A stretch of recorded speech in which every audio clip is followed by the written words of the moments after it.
Perlu diingat, konten ini sangat sensitif. Sehingga kalau Anda nggak kuat ya jangan tonton. Silahkan cari konten yang lain. Dan juga perlu diingat bahwa saya tidak bertanggung jawab atas konten di luar daripada channel saya. Perlu diingat juga bahwa saya sama sekali tidak mengajarkan atau tidak membatalkan kewajiban haji. Tapi saya mengajak teman-teman semua untuk berpikir kritis terhadap segala sesuatu ibadah. Mengapa demikian? Karena agar kita dapat menjadi seorang yang mukhlishina lahuddin, orang yang benar-benar ikhlas dalam menjalankan agama. Teman-teman semua, kita wajib berpikir kritis. Mengapa demikian? Agar kita dalam menjalankan setiap praktek ibadah atau perintah dari Tuhan dapat menjadi orang-orang yang ikhlas. Teman-teman semua, kita diajarkan bahwa haji adalah suatu ibadah yang dimana kewajiban ibadah tersebut termaktub dalam rukun Islam yang kelima. Sehingga kewajiban haji itu merupakan perintah Allah. Tetapi, pernahkah teman-teman berpikir, mengapa kita dipaksa datang ke suatu tempat tertentu, yaitu Mekah? Yang kedua, mengapa orang-orang yang tidak berhaji padahal dia mampu, dinyatakan dalam suatu hadis sebagai orang yang kafir atau keluar daripada Islam? Yang ketiga, benarkah haji itu adalah syariat Nabi Muhammad atau syariat umat terdahulu yang dimulai sejak Nabi Ibrahim? Dan yang paling mengerikan teman-teman semua, tahukah teman-teman bahwa haji itu nggak hanya ibadah, tetapi menjadi ladang bisnis yang bernilai miliaran rupiah, bahkan miliaran dolar yang didapatkan oleh pemerintahan Arab Saudi. Apa benar haji merupakan perintah Allah? Atau kita hanya dijadikan sebagai konsumen dari sistem yang diciptakan oleh manusia? Mari kita bahas teman-teman semua.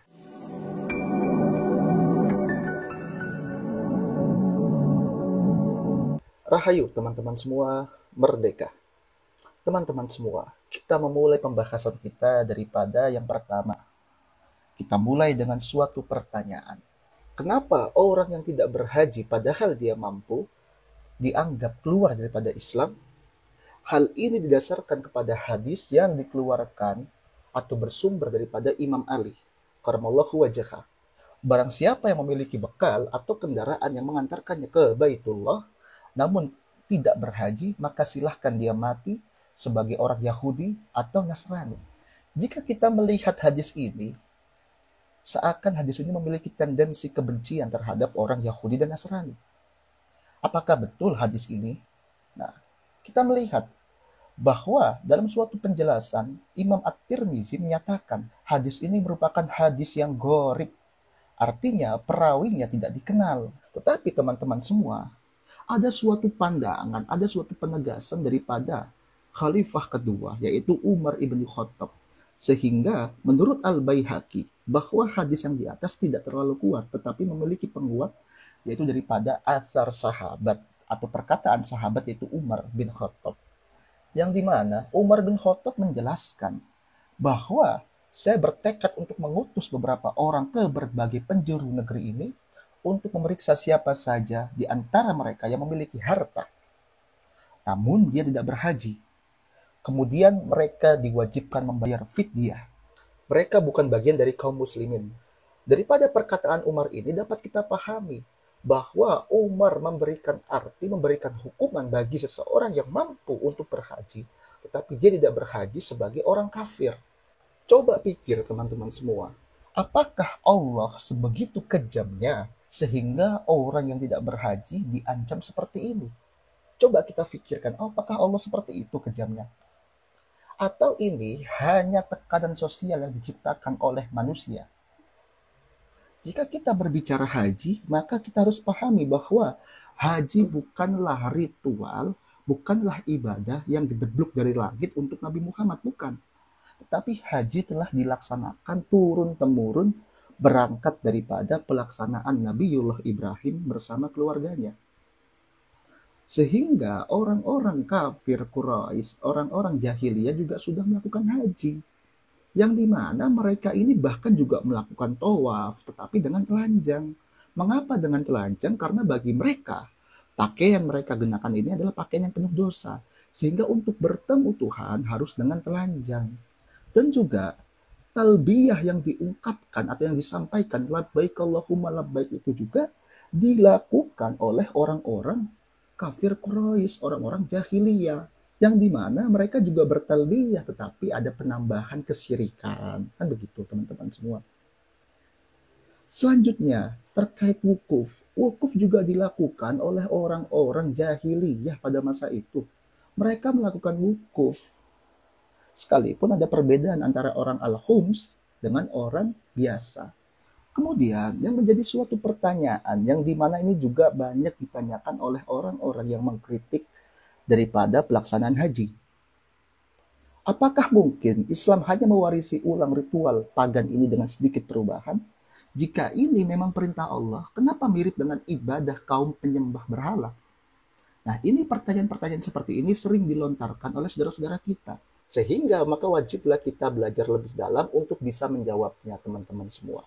Adapun jawabannya silahkan tunggu di konten selanjutnya, teman-teman semua. Kemudian, dalam pelaksanaan haji ini justru saya juga bertanya, apakah Allah memiliki tempat tertentu agar kita bisa menjumpainya? Yang dimana di sana disebutkan sebagai Baitullah, rumah Allah, dan sebagainya, kan begitu.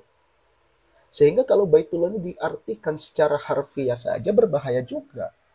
Karena kita menjadikan Allah ini seakan-akan sebagaimana makhluk biasa yang memiliki tempat. Sedangkan dalam Al-Quran, dalam ayat yang lain, contoh dalam Quran Surah Al-Kahf, ayat 16. Dalam Quran Surah Al-Baqarah, ayat 186. Artinya, Allah itu dekat dengan kita. Tidak terbatas waktu dan tidak terbatas ruang. Kapanpun kita menjumpainya, bisa saja. Karena Allah begitu dekat dengan kita, teman-teman semua. Sehingga dimanapun kita berada, kita nggak perlu takut dan sedih karena Allah senantiasa bersama kita kok. Kan begitu teman-teman semua. Tetapi yang menjadi pertanyaan, ketika Allah menyatakan dirinya tidak bertempat, bahwa Allah itu dekat dengan kita, bahwa kemanapun kita berada, Allah senantiasa tahu kemana kita. Kenapa kita dipaksa pergi ke suatu tempat tertentu, teman-teman semua, yaitu Mekah? Ini suatu pertanyaan, bukan pernyataan.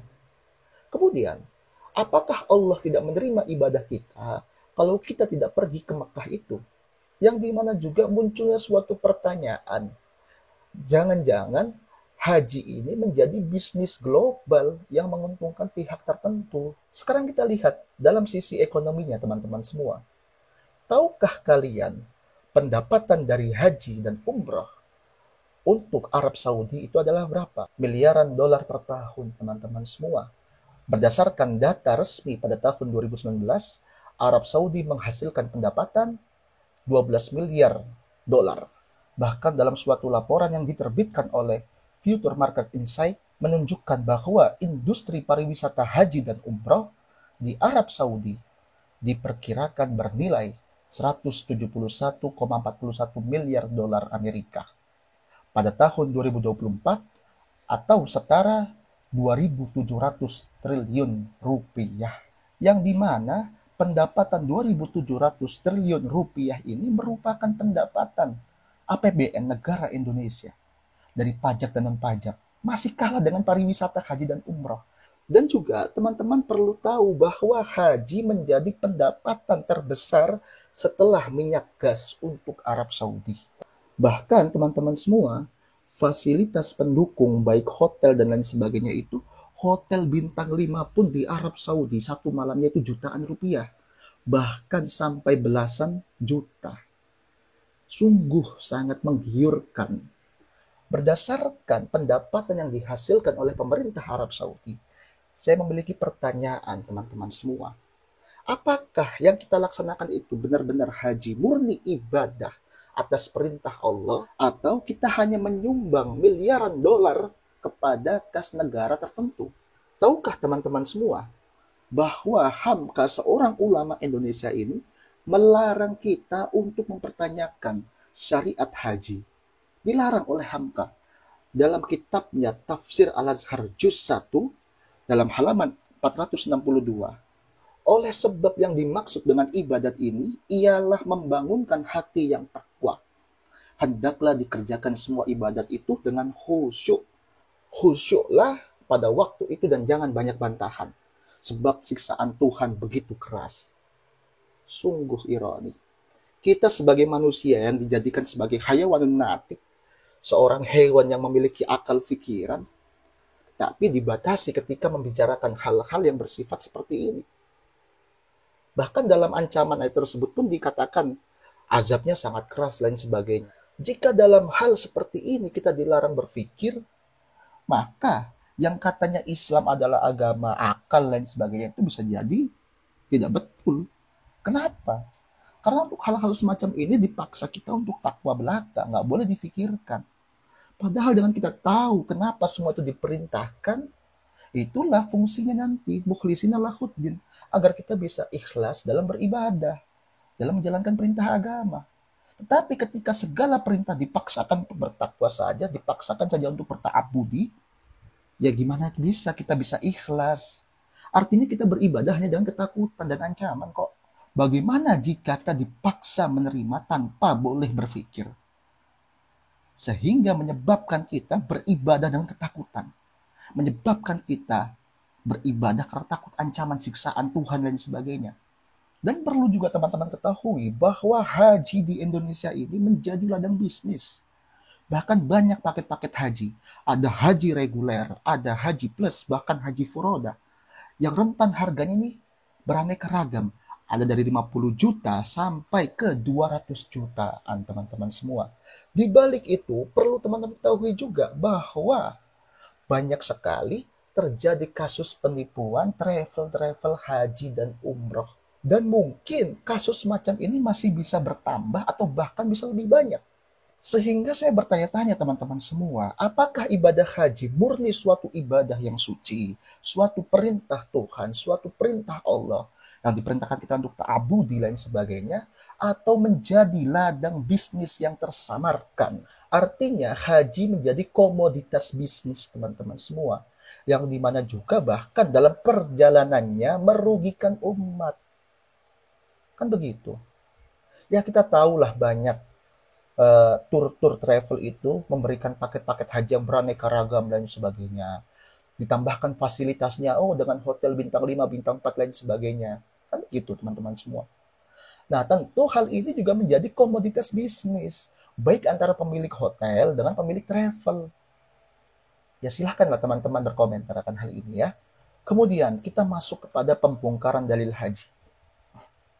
Sebagian orang mengatakan bahwa haji itu menjadi wajib berdasarkan firman Allah ya, Quran surah Ali Imran ayat 97. Siapa yang memasukinya yaitu Baitullah maka amanlah dia.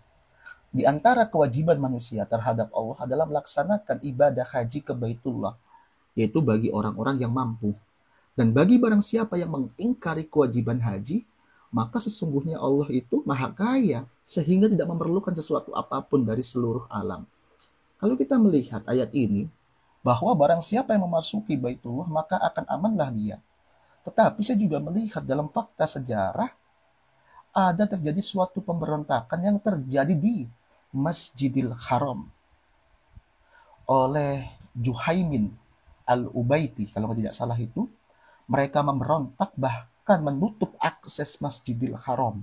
Kemudian jika kita berbicara masalah yang lampau, karena sebaik zaman adalah zaman sahabat, kita melihat kok bahwa Abdullah bin Zubair yang berlindung di Mekah diserang oleh pasukan Abdul Malik bin Marwan. Bahkan Ka'bah pun dibombardir oleh mereka. Bahkan Al-Madinah Al-Munawwarah yang didoakan oleh Nabi sebagai kota yang haram, sebagai kota yang dimuliakan, juga terjadi pembantaian kok. Peristiwa Al-Hurrah, ratusan sahabat Nabi harus mati, bahkan perempuannya diperkosa. Kan sungguh ironi akan hal ini. Yang melakukan juga pasukan muslim. Kalau kita mau berpikir kritis, keluar daripada konteks Al-Quran, kita akan bertanya seperti itu. Tetapi pikiran seperti ini sangat dibenci oleh sekelompok umat Islam. Karena mereka memandang bahwa berpikir kritis merupakan suatu kejahatan terhadap agama. Kemudian teman-teman semua, kalau teman-teman membaca ayat ini dan teman-teman sandingkan dengan ayat sebelumnya, sejatinya ayat ini tuh berkenaan dengan apa? Ada suatu anggapan orang-orang ahli kitab, orang Yahudi, yang menganggap bahwa Baitul Maqdis atau Bethlehem itu adalah tempat yang suci melebihi Ka'bah.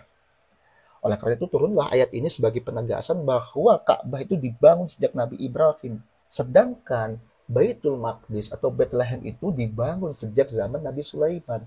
Kemudian, saya juga bertanya, apakah Allah itu yang maha besar, maha kuasa, maha segalanya itu hanya bertempat di suatu tempat tertentu? Atau, pertanyaan saya yang kedua, jangan-jangan ayat ini disalahartikan untuk memperkuat suatu bisnis tertentu, teman-teman semua. Sebagai akhir kata, teman-teman semua, saya mengajak teman-teman semua untuk berpikir kritis. Ya, kita tidak pernah melarang ibadah haji, kita tidak pernah menyatakan bahwa haji tidak wajib, nggak pernah akan hal itu. Tetapi saya minta teman-teman semua untuk berpikir kritis akan hal ini.